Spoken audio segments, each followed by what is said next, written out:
The rain had been coming down for hours. It clung to the windshield like static, refusing to wipe clean, and the GPS had long since given up. Signal lost, blinked in the corner of the cracked screen as the traveler gripped the wheel tighter and leaned forward, headlights barely slicing through the mist. He didn't even remember how he got this far off the main road. One wrong turn outside Ridgeway, maybe two. But now, somewhere in the winding Appalachians, he was surrounded by black trees and fog so thick it looked alive. Then, just after 11:42 p.m., the forest opened. And there it was. A town. Like something out of a snow globe, gas lamps glowing soft orange, cobbled streets glistening from the rain, and old brick buildings lined up neatly like they'd been waiting for him. No signs. No highway markers. Just one rusted plaque on a bent post. Welcome. He rolled into town slowly, unsure whether to feel relieved or unsettled. It was too perfect. Too preserved. Like a place that forgot to age. At the gas station, an old man leaned against the pump. Didn't look surprised to see him. Just tipped his hat. "Lucky you made it," the man said, voice low and scratchy. "Not everyone finds their way here before midnight." The traveler chuckled awkwardly. "That's some kind of local legend?"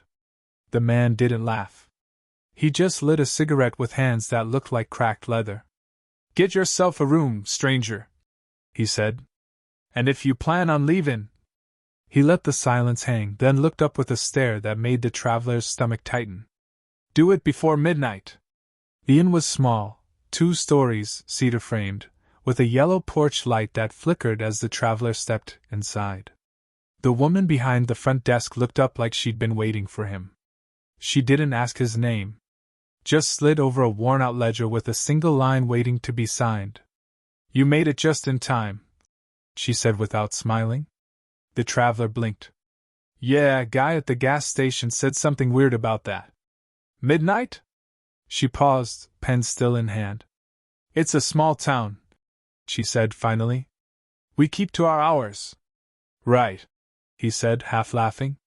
"Well, I'm not planning to stay long. Just a night. Heading west in the morning." She looked up, something unreadable in her eyes. "Good," she said. "Just don't leave after midnight." There it was again.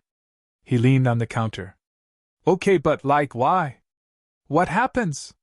She slid the room key across the counter, avoiding his gaze. "No one leaves after midnight," she said. "Not shouldn't. Not can't. No one does."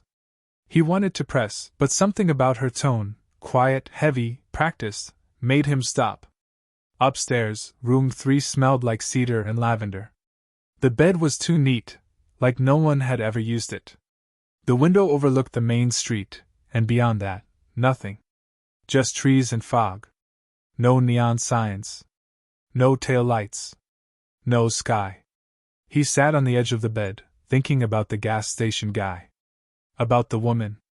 About the way they looked at him like someone who had just stepped onto a path with no way back. His phone buzzed. Dead screen. No signal. 11:58 p.m. Then a knock at the door. Soft. Deliberate. He froze. It came again. He crept to the door and looked through the peephole. No one. But down the hall, the hallway light flickered. And the clock on the wall stopped ticking. He didn't sleep. Not because of the knock, though that alone had set every nerve on edge. It was the stillness after. The way the inn felt suddenly detached from the world. No hum of power. No distant owls. Just the kind of dead silence that makes you wonder if you're the last one left breathing. By morning, the sun finally clawed through the fog. The traveler packed his things fast. No breakfast. No small talk. He didn't even return the key. He just wanted out. The street looked just as perfect as the night before, like a movie set. He got in his car, turned the key. It started on the first try. Relief hit his chest like fresh air. He pulled out of town, tires crunching over gravel. Back to the same forest road. Only, it wasn't there. The road ended just 50 feet out, cut clean. Where pavement should have been was now dense forest, thick with roots and mist. No sign it had ever existed. No broken railing. No torn-up asphalt. Just trees. He slammed the brakes, hard hammering. Got out. Walked forward. No path. No way through. It was like the world behind him had folded shut. He scrambled for his phone, still dead. The GPS screen stuck on a loading icon. Panic rising now, he backed up and turned the car around, tried another street, another exit. Same result. Every road led back into town. Like the town had turned inside out. Like once the clock hit midnight, the world outside stopped needing roads. Back at the gas station, the man from the night before wasn't there. Just the pump, dripping slowly like it had been leaking for hours. On the dusty window was a message, written in someone's fingertip. Told you not to stay. The traveler walked back into town, legs heavy, lungs tight with disbelief. He told himself there had to be another road. A back trail. Something. But deep down, that rising, animal fear was kicking in. He was trapped. The town looked the same. Same warm glow from the lamp posts. Same porch swing creaking in the wind. But now, the people were different. At first glance, they looked normal. A man sweeping his shop stoop. A woman pushing a stroller. A teenage boy tying up a dog. But when the traveler got close, when he passed them on the street, they all stopped. Not like they were being polite. They froze. Mid-movement. Eyes fixed on him, wide and unblinking. None of them spoke. Not until he passed. Then, in hushed voices, like a chant behind closed teeth, they whispered. He stayed. Too late. It's almost ready. He turned sharply. What did you say? The boy with the dog looked up at him with a vacant smile. I didn't say anything, mister. The dog wasn't wagging its tail. It was staring straight at him. Growling. Low. Slow. Constant. He backed away. At the general store, he asked the clerk where the sheriff was. The man behind the counter didn't answer. Just rang a bell on the counter 3 times. Ding. Ding. Ding. No one came. Outside, the people had stopped pretending. Now they just watched him. From porches. From windows. From behind curtains that didn't quite close. And as the sky began to dim, he realized something terrifying. Not a single person in town had blinked. By dusk, the traveler had locked himself in his room at the inn. The key still turned in the door, but now the lock felt soft. Like something on the other side could press through if it really wanted to. He pulled the curtains shut. Turned every light on. Tried the phone again. Still dead. Then movement. He stepped to the window and peeled back the curtain, just an inch. At first, it was nothing. Empty street. Wind. That faint creak from the porch swing. But then... headlights. At the far end of the road, a car pulled out from the alley behind the general store. Same rusted bumper. Same cracked taillight. His car. He squinted. Behind the wheels sat him. Or something wearing his face. Same hair. Same shirt. But its posture was wrong. Too stiff. Too still. Like someone who hadn't driven in years was imitating the motions. It didn't check the mirrors. Didn't glance at the road. It just smiled, wide and unnatural, and began to drive. The traveler pounded on the window. Hey! But the car kept going. Picking up speed as it passed the gas station. Heading straight for the forest. The same forest that had no road. And as the car reached the edge of the town, the trees opened. Just for it. Then closed again. Gone. The traveler backed away from the window, heart rattling. Something had left. Something wearing his skin. That night, the clocks betrayed him. It started with the bedside alarm, blinking 12 o'clock again and again, like it was caught in a loop. He checked his watch, 3:13 a.m. He blinked. 3:12 a.m. He stared at it. Waited.